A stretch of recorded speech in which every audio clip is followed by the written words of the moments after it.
သောတာပန်ဖြစ်သွားပြီဆိုလို့ရှိရင်ဒုက္ခတွေကိုကန့်သတ်လိုက်ပြီတဲ့ဘာလို့ဆိုရင်အလွန်ဆုံး9ဘဝပဲ9ခါပဲတည်တော့ဟုတ်ကဲ့9ခါပဲတည်တော့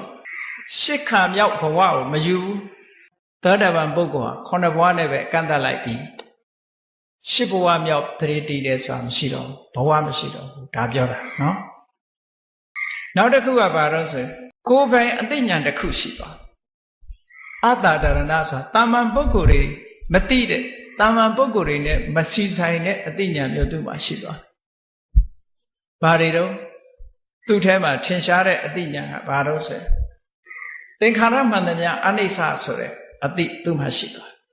သင်္ခါရမှန်သမျှဟာဒုက္ခဆိုတာသူအသိရှိသွားပြီသဘာဝတရားမှန်သမျှအနတ္တဆိုတဲ့အသိလည်းရှိသွားဒါတာမန်ပုဂ္ဂိုလ်တွေသိတဲ့အသိမဟုတ်ဘူးသူကကိုယ်တိုင်သိတဲ့အသိနဲ့ထူးခြားတဲ့အသိ